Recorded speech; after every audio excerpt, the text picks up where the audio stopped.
with selection sort, it'll go through an unsorted array, and then it'll find the smallest element in that and place it at the first position of that array, or index 0.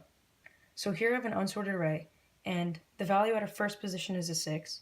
So we'll set 6 to be the minimum value, and then we'll compare every following value to the minimum value. So we look at the 5 compared to the 6. 5 is less than 6, so 5 is now assigned, or is now our minimum value. And then we look at the 4, which is less than the 5, so 4 now becomes our minimum value. And then we look at the 7, and it's no longer less than our minimum value.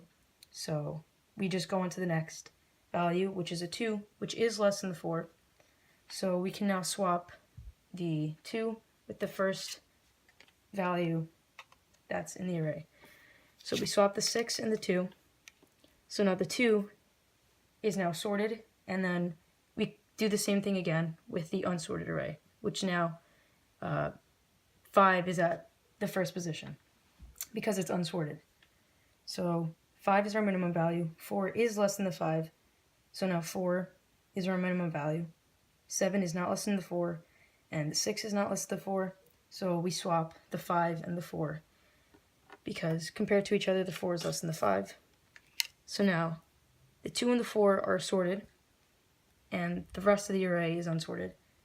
So now we do the same thing again. The first position, or the first element in the first position is the 5. The 7 is not less than the 5, 6 is not less than the 5, so the 2, 4, and the 5 are already sorted.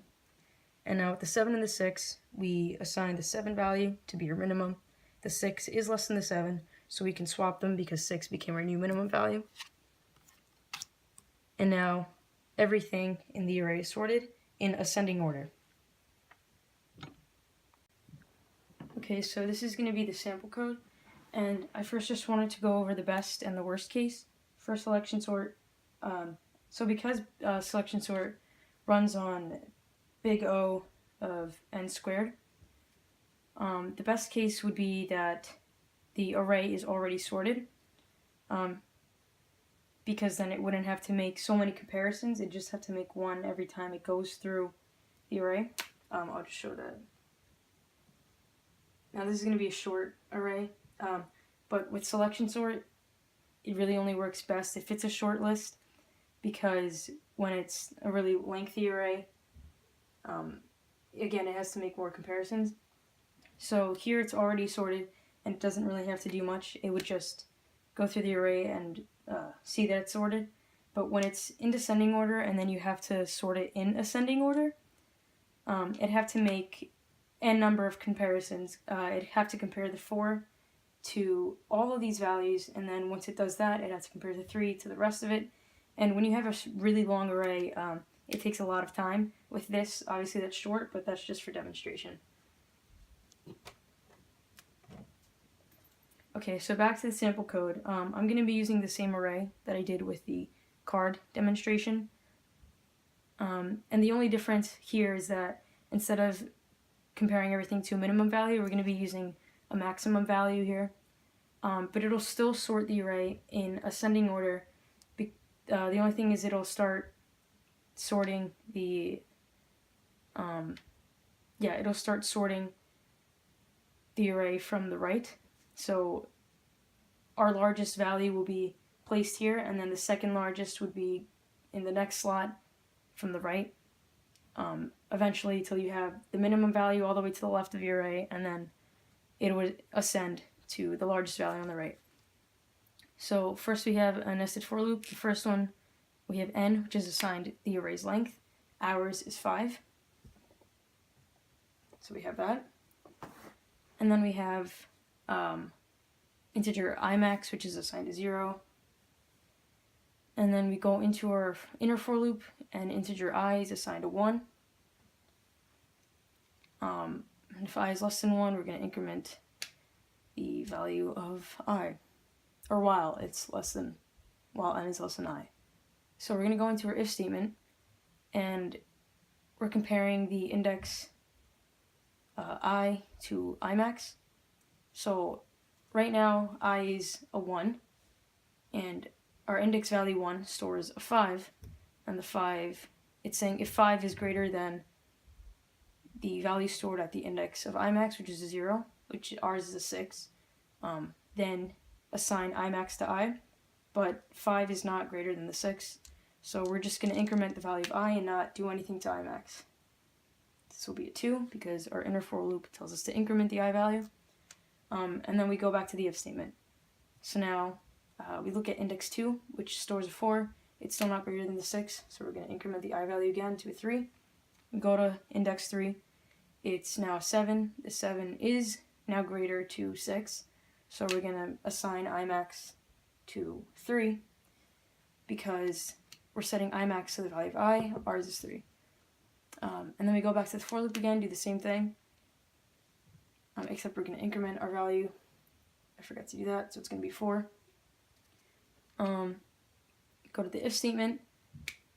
At 4, we have a value of 2 now. Is it greater than whatever value stored at index 3? 2 is not greater than the 7, so we're just going to increment the value of I. And then we'll stop there because we can't go on anywhere else. The array is over. The array came to a stop. So now we go out of that inner for loop since we reached our exit condition, and now we look at double A temp, which I'm just going to write A temp here, which is going to equal the index value Imax, which is a 3, and the value stored in there is a 7. So we're going to assign that to whatever value is stored in the index 3. So it's now 7. And then we look at the second statement, which is whatever value index Imax is in is going to be equal to our value of n minus 1. So A of Imax, which is going to equal A of n minus 1. It's right there. Imax is 3. Our value stored in the 3 is a 7. So this is going to be a 7, which is going to equal A of n minus 1. Ours is a 5. Minus 1 is going to be 4. At slot 4, we have a 2.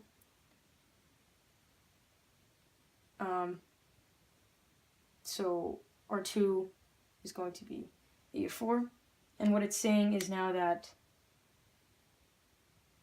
then we go to the next statement, and it's saying A of n minus 1, which is a 4. So A of n minus 1, because it's 5 minus 1, it's going to be 4, will equal A temp, which is going to be a 7, which we did over here. And so index 4 is going to equal 7, and here we have a 2. So now we're going to assign the value stored in 4, index 4, to a 7, and then we're going to swap that value with the 2. So now the right end of the array is now sorted because the largest value, our Imax, is now value is now a 7. And then you would continue on doing that with the array. And then it would start listing the 6, and then it would swap with whatever other value. And then you would do the same thing again, and then you would have the 5, and then the 4, and then eventually you'd swap the 2 with the 4, and you'd have the array sorted in ascending order.